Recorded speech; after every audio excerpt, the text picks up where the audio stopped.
उसमें 91% को लोग जला देते हैं या सॉइल के अंदर डाल के छोड़ देते हैं, बाकी सिर्फ 9% ही रिसाइकल होता है। ऐसे दुनिया भर के आंकड़े मेरे पास है, मैं इतना बड़ा डेटा दे सकता हूँ, पूरा दिन खा सकता हूँ मैं आप लोगों का, लेकिन मुझे आपका टाइम वेस्ट नहीं करना।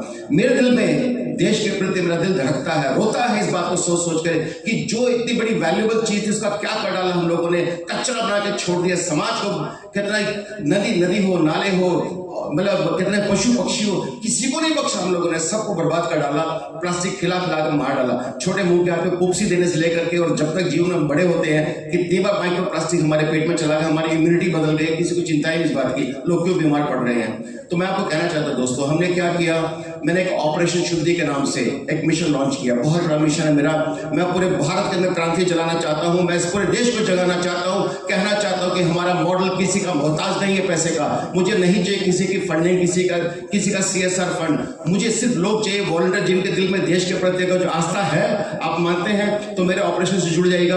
5 लाख लोग जो गरीबी रेखा के नीचे जिंदगी जी रहे हैं, उनको समझ में आता नहीं सुबह शाम करना क्या है। प्रॉब्लम पता क्या है, प्लास्टिक अवेलेबल है, लेकिन उनको जो इस कबाड़ी जो माफिया उनसे क्या करता है, 2 रुपए 3 रुपए 5 रुपए किलो प्लास्टिक लेता है, तो बेचारों को मिलेगा क्या। मैं पूरे भारत के अंदर ऐलान करने जा रहा हूं कि 20 रुपया किलो मैं मिनिमम पर प्लास्टिक का पर केजी दूंगा, ताकि जितने लोग जीविका का आधार लेना चाहते हैं कि चलो मैं हर रोज 5 किलो का जो प्लास्टिक कलेक्ट करता हूं, 100 रुपए मुझे मिलते हैं, मैं रात को भूखा नहीं सोऊंगा। 5 लाख लोगों को ऐसे एंगेज करके 50,000 करोड़ के इकोनॉमिक वैल्यू और वर्थ क्रिएट करने जा रहे हैं पूरे देश में। आज के डेट में हम अगर जो पूरा मुहिम इसको पूरे से चला दें तो 20 लाख लोगों को एंगेज किया जा सकता है, 2 लाख करोड़ रुपए की इकोनॉमिक एक्टिविटी क्रिएट की जा सकती है, 30 million metric ton carbon reduce किया जा सकता है। ये इतना बड़ा मिशन है। तो मैं आप सबसे वादा क्या करता हूँ, जितने भी मेरे भाई यहाँ पे बैठे हैं, जिस भी जहां से भी आते हैं, सराय पे बड़ी सीनियर पोजीशन पे हैं, आप स्कूल और कॉलेज और यूनिवर्सिटी, होटल और हॉस्पिटल और थिएटर हो, ये जो भी हो, जहां पर भी आपको लगता है कि हाँ भी चलो प्लास्टिक मिलता है, sir please allow me to speak sir, जहां पर प्लास्टिक मिलता है हम आपको शानदार डस्टबिन देंगे, बहुत ही अच्छा डस्टबिन देंगे जो वहां पोजीशन होगा, और उसके अंदर जितना प्लास्टिक है वो भी हम कलेक्ट कर लेंगे। यानी कि ना तो डस्टबिन की कॉस्ट है, ना आपको कलेक्शन की कॉस्ट है। जो हर रोज अपने घरों से जब निकलता है प्लास्टिक, जो सामान आप लोग डिस्कार्ड करते हैं, 2-250 रुपए देते हैं हर हफ्ते, हर महीना, आपको कुछ देने की जरूरत नहीं पड़ेगी। हमें मिडिल मैन जो अनऑर्गेनाइज्ड है, अनऑथराइज्ड है, जिनको हैपजेट में से काम करने की आदत है, जो प्लास्टिक को जो 100 रुपए किलो की प्लास्टिक थी उसको उठा करके डाउन साइकिल करके 15-20 रुपए का फिलर बना देता है, उससे समाज से उन लोगों से जो इन्फॉर्म, बहुत सारे सेमिनार्स को भी अटेंड कर चुके होंगे और वहाँ पर मैंने बहुत सारे डिटेल्स भी आपको दिए होंगे, लेकिन आज का ये जो रिलेवेंट टॉपिक है उससे संबंधित मैं 2-3 चीज़ें तो आपको जरूर बताऊंगा। पूरे ध्यान से मैं आज स्पेशली इसीलिए आया था कि एक्सपर्ट से मेरी चर्चा हो, एक्सपर्ट से मैं जानूं कि वाकई में क्या क्या आज की तारीख में इस फील्ड में हो रहा है। बिकॉज भारत सरकार इस समय इस फील्ड पर बहुत ज़्यादा ध्यान दे रही है और मंत्रालय हमारा MSME का स्पेशल असाइनमेंट टारगेट्स दिए हुए हैं। सर्कुलर इकोनॉमी, ग्रीन इकोनॉमी, ये सारे वर्ड हम लोग पिछले 3-4 साल से अपने मंत्रालय में बहुत ध्यान से सुन रहे हैं। हमारे यहाँ पर जो स्कीम है, जो यहाँ पर ये जितने भी वर्ड्स इस्तेमाल किए हैं उसी से संबंधित जो स्कीम है, जिसमें शायद आप लोगों को पता हो, गिफ्ट का नाम कितनों ने सुना है स्कीम का?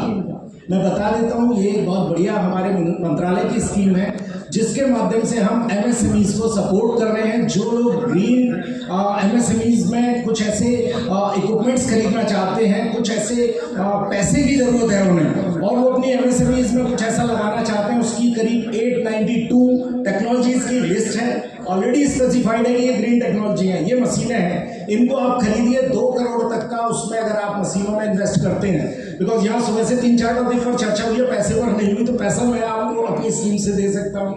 तो उसमें आपको 2 करोड़ तक अगर आप इन्वेस्ट करके वो मशीन खरीदते हैं, वो सारी लिस्ट भी मैं आपको यहाँ के थ्रू शेयर करा दूंगा, तो 2% तक आपको इंटरेस्ट सब्सिडी मिल सकती है, पहली स्कीम।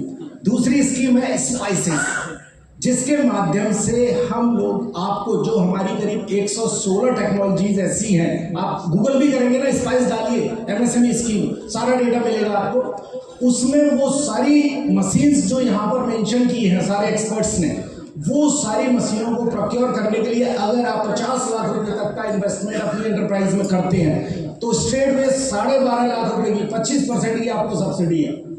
तो ये एमएसएमईज को इस फील्ड में अब ध्यान देने की जरूरत है। मंत्रालय इस चीज में आपको सपोर्ट कर रहा है, ये सिडबी के माध्यम से हमारा मंत्रालय सपोर्ट कर रहा है। सिडबी इसकी नोडल एजेंसी है। आप लोग को इसमें कहीं भी कोई समस्या है तो मैं बैठा हुआ, मैं मीन्स मेरा डीएफओ एमएसएमई सोलन, पूरे हिमाचल हमारा जुरिडिक्शन है। आप पूरे हिमाचल में कहीं भी इससे रिलेटेड कोई भी मशीन है जो मैंने आपको बताई है 116 टेक्नोलॉजीज, इनको आप अगर लेते हैं एंटरप्राइज आपकी होगी। आप जैसा मशीन हमसे बेहतर आप जानते हैं कि सर ये वाली मशीन तो मेरे इंडस्ट्री की है, पूरा उसमें दिया हुआ है कि ये केमिकल फील्ड, ये फूड का फील्ड, ये फील्ड, ये फील्ड, इसमें ये टेक्नोलॉजीज, इसको आप खरीदिए। 50 लाख में से आपको 12.5 लाख रुपए की सब्सिडी, ये आपको बहुत आसानी से मिल सकती है। तीसरी एक और मैं बताऊंगा आपको, जेड सर्टिफिकेशन। अगर हाथ खड़ा करके बताएं कितने लोग जानते हैं जेड सर्टिफिकेशन?